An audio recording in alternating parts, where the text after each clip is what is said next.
So you did the first one.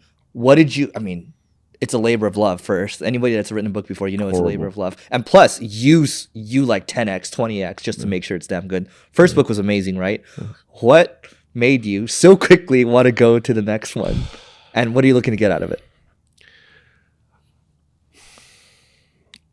Man, writing books is like such not a good use of time.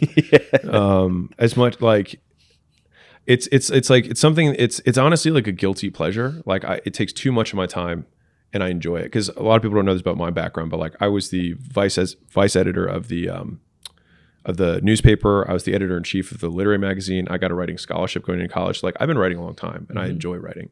And so this is the only thing that I get to marry my two loves, where like I love writing and I love business. Yeah. And so it's like, it's my like chief form of expression. That's why Twitter is kind of like a microcosm of that. But the point of $100 million leads was to answer one question. And the first one, $100 million offers, answered the question, what do I sell? Leads answers the question, who do I sell it to? And so most people, once they have something to sell, they're like, okay, now what? And this book pretty much walks you through how to get basically this book can get most people to a few $1 million a year. That's it. And so I see this, like the books are my absolute long game, because the amount of guys that I see every single day that stop me, like when we're walking, who are like, dude, I'm 21, I've got my thing, I'm doing, 70 grand a month, and you're on my vision board. As soon as I cross $1 million in profit, like I'm hitting you up. And so like, there are so many of those guys right now who are like incubating that I know in 3 years, 5 years, 10 years are going to hit that. And I just want to be the first person they call. Right. And that's it. And, but like, it's my longest game. Yep. Like the books are my absolute, which is why I spend so much time on them, because if they're not going to be good enough to still be referred to and sold in a decade, there's no point in me writing it today. Yeah. Like the book launch money, like it cost me more money to put the event on than I'm probably going to make from the book. Right. You know what I mean? And the media team, my losing money media team. Yeah. I say with love. Losing money media team. No, you guys are awesome. Writing a book to make money off of a book is possibly the worst monetization vehicle of all time. It's a physical product. You have a 16-week lead time. You have to manage inventory counts. You make no money on it. You have to sell it on a platform that takes 80% of the money, or you have to go to a publisher that also takes 80% of the money. Like, there's no winning from a money. Like, the percentage of like the offers is top 100 Audible books still on Amazon 2 years later, and top 1,000 physical books. Wow. There's like 60, I think 60 million titles. There's 6 or 60 million. That's a big difference, obviously, but a lot of books on Amazon. And so it's a 0.0001% book. And like, it makes money, but like, it makes less than any of my portfolio companies, to give like a reference of scale. Yeah. I mean, you're not retiring from the book. No. Yeah. I mean, if I spent no money, you know what I mean? Like any of the companies we have makes more money in the book. Right. Yeah.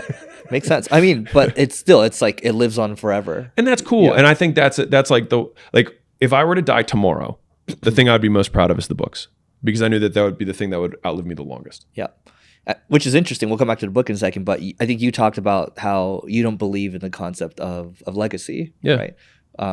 Kind of is your legacy in the formal sense. Yeah. I don't believe in individual legacy. Yeah. Can you expand? I do. Yeah. So like, I don't believe in your name being passed on for thousands of generations. I mean, like, to prove the point, do you know what your great-great-great-grandfather's name was? Probably not.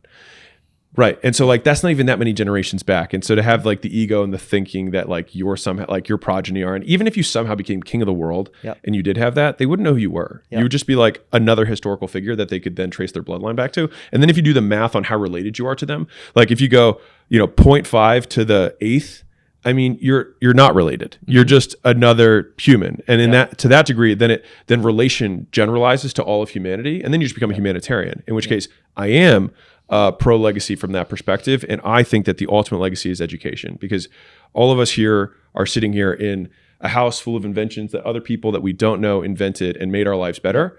And that, I think, is like the ultimate legacy for humanity, is that we just fall and someone picks up the baton where we left off and carries it.